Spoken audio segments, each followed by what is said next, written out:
Midnight not only marks the end of Halo 4, but also 343 Industries' maiden outing in charge of the series, with events finally poised as the campaign reaches its climax. Will the Didact succeed in his quest to digitise every single human on Earth, or will Master Chief once again prevail, is the big question in story terms, but the one we're really here to answer during this video is Midnight a fitting conclusion to the beginning of what was a new era for Halo? Midnight gets going with Master Chief and Cortana in pursuit of the Didact, who is now in possession of the Composer following his victory on the Ivanov station. Something brand new follows. Broadsword's hull integrity is stable. We'll be safe as long as we stay below the Didact shield. Where's the Composer? Close. I should be able to guide us to it.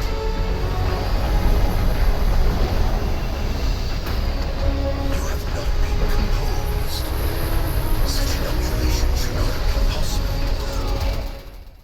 Nowhere is the duality of linearity more prevalent in Halo 4 than during this Broadsword run. The first time, or perhaps the first few times you experience this 5 or so minute section of Midnight, it's hard not to get very excited by this homage to Star Wars, irrespective of whether you've enjoyed the rest of the game or not. You're piloting a new vehicle, blasting down a trench as fast as you can while dodging or blowing up the many turrets firing at you, boosting through tight gaps as the environment shifts around you. 117, one of the soundtrack's best pieces, also swells in the background to dramatic effect, while constant radio chatter keeps you informed of what's happening elsewhere. It's big, it's bombastic, it's suitably epic, and it sets the stakes high. It's a mission Chief may genuinely not return from. It's akin to the visceral set pieces so often found in the Call of Duty series and other shooters of its ilk. An assault on the senses it's hard not to be captivated by. The thing with big set pieces like those, though, is that their impact soon lessens the more you play them, and that is also true of Midnight's. Flying the broadsword is captivating to start, that cannot be denied, but like so much of Halo 4, it's indicative of a shift away from the complexities of earlier titles. Halo Reach introduced space combat midway through Long Night of Solace somewhat successfully, but even the scant freedom you were given then is gone. Mechanically, Midnight is closer to Star Fox on the Super Nintendo than it is a modern Halo title, with you being funneled at pace down a strict path you are barely able to deviate from. Enemies, and describing turrets in such a way is a stretch, always appear in the same place and are more an inconvenience than anything else, with any deaths tending to be the result of distraction rather than trepidation. For all intents and purposes, it's an elaborate 3D auto-scroller which follows a rigid structure, and that becomes especially evident over repeat runs, during which you'll quickly realise that nothing changes between them. In essence then, for all its grandeur, it represents the complete opposite of what I believe makes Halo so infinitely replayable. The series has its scripted moments and set pieces, but the majority of the time, the vast sandbox afforded to you means variety is still present within them. The best points of comparison are Halo Combat Evolved and Halo 3's Warthog runs. Both are tightly directed and take you down a precise, action-packed path, and they both occur at the end of their respective campaigns. At a glance, Midnight is no different, but upon further inspection, it lacks the special sauce of Master Chief's earlier exploits, that is, the variables within those sequences. While speed is encouraged, you can somewhat move at your own pace and can even leave your Warthog if you deem it necessary, although it's not advised. You'll also drive past lots of enemies along the way, and though it's unlikely you'll have to worry about them too much, they do react differently every time and will sometimes even prove to be an obstacle. Playing either of them back to back will often result in a different experience, even if only slightly, whereas Midnight is broadly the same every time. In isolation, 343 Industries' offering is well made, and I'd even go so far as to say it's the most compelling vehicle section in the game. However, as is the story with so many of them, and this is an important distinction to make, it's not one that altogether suits the Halo series. I also wish this part came at Midnight's end rather than at its beginning. It works decently enough where it is, but given how disappointing Master Chief's confrontation with the Didact is, and don't worry, we will get to that, it would have helped Halo 4 finish on a high note rather than with an underwhelming quicktime event. Fleeing as the nuke's timer ticked down would make for an engaging final flourish, rather than you pressing a couple of buttons and being left thinking, oh, is that it? I have been a negative Norman so far, so here is some praise. The way the soundtrack seamlessly intensifies as you enter open space to the sight of the UNSC Infinity and other ships appearing as Earth looms in the background is absolutely tremendous.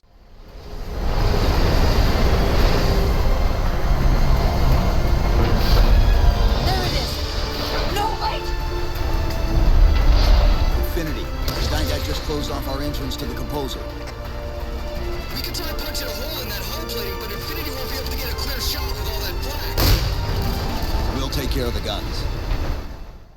As with that which came before, this portion of the level is spectacular, if mechanically uninteresting. With all but one of the cannons you need to destroy being dotted round the outside of the arena, you'll probably end up ignoring most of its middle, which you'd think 343 would want to utilise to provide a different challenge. Instead, it's easier to fly in a tight circle round the outside, dodging turrets and shooting orange orbs like you did earlier. I find it funny as the environment itself is one which should push you to follow a less narrow path, but because all your objectives are located at its edge, it turns into a mini trench run of sorts regardless. With the cannons dealt with, the Infinity is able to blow a hole in the Mantle's approach so that Chief and Cortana can continue on, but after crash landing, the pair have no choice but to venture deeper on foot. It's abundantly clear at this stage that Cortana is running out of time. Chief, I know I'm supposed to know what to do, but We'll have to deploy the warhead manually. How and where? I always know what to do. I always know what to do. Just give me a second. Keep scanning for the composer. We'll figure it out on the way.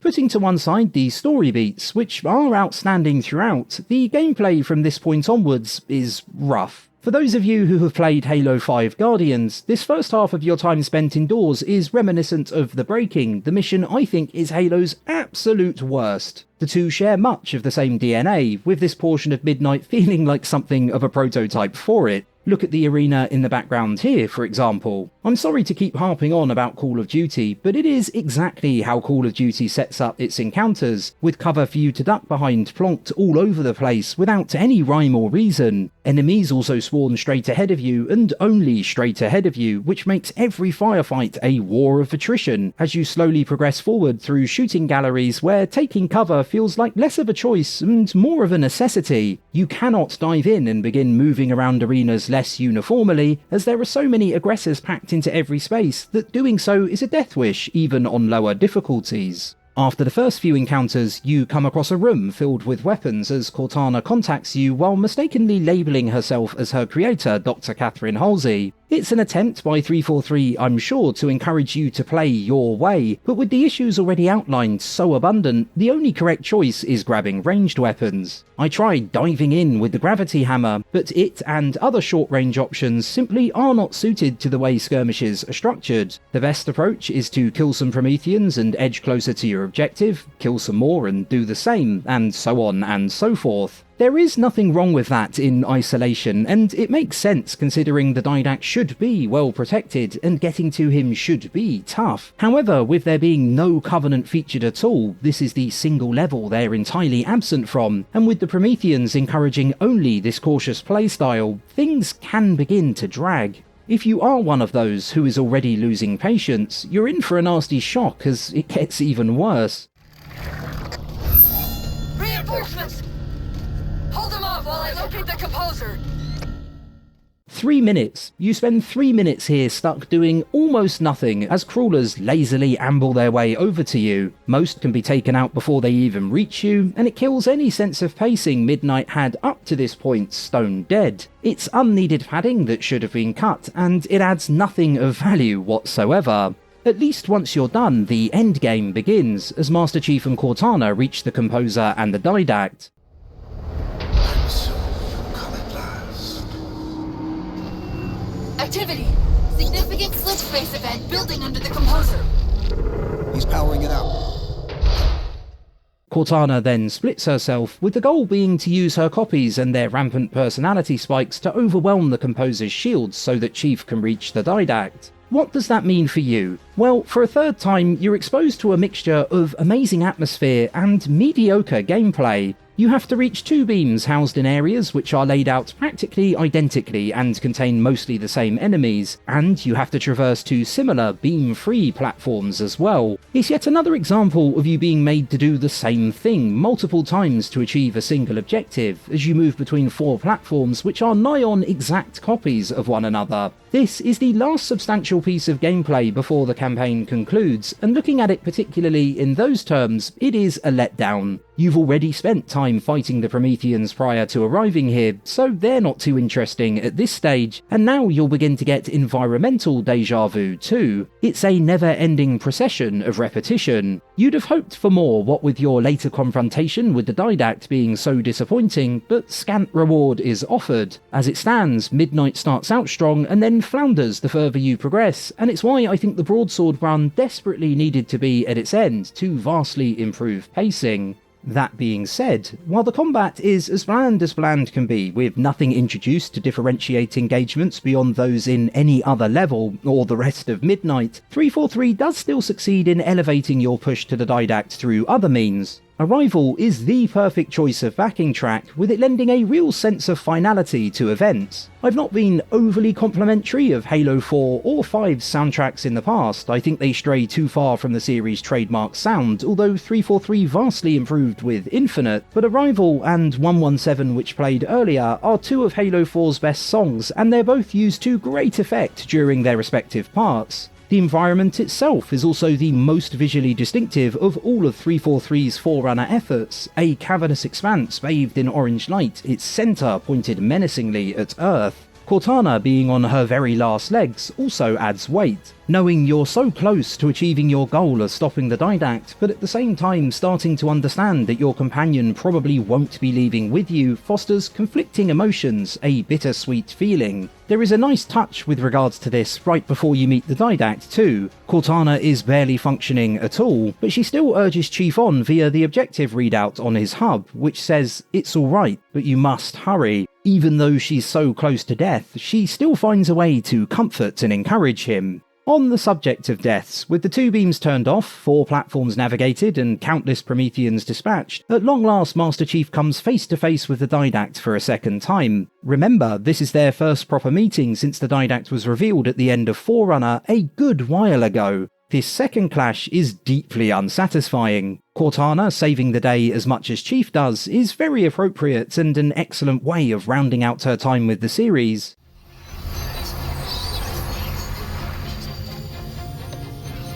In that case, you won't mind if we return the favor. Your compassion for mankind is misplaced. I'm not doing this for mankind.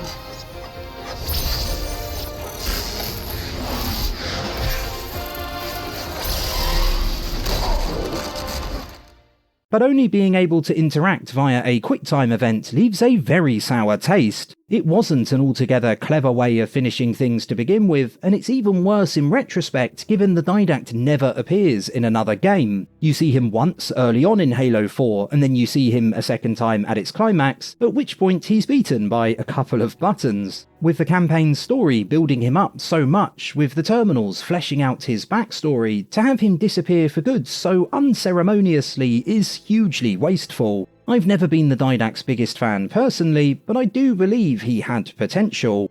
Cortana's passing, on the other hand, is handled very well, thank the Lord. Unfortunately though, it also suffers from the exact opposite problem the Didact's had, where his death is terrible as he vanishes, never to return, when he needed much more time. Cortana's is perfect, but she is then later brought back for Halo 5, which cheapens the whole thing. I've always felt personally that there was a romantic element between Master Chief and Cortana, although many of you watching this I'm sure will disagree, and this cinematic does a tremendous job of towing the line emotionally to where their relationship could be viewed either way. It's a fitting end to a fantastic character, and her entire arc, in my view, is the best thing about Halo 4's campaign. I've waited so long to do that. It was my job to take care of you. We were supposed to take care of each other. And we did. Halo 4 also has an epilogue, and it's made up of 2 cinematics, the first of which features a conversation between Lasky and Chief. Our duty as soldiers is to protect humanity, whatever the cost. They say that, like, soldiers and humanity are two different things. I mean, soldiers aren't machines. We're just people.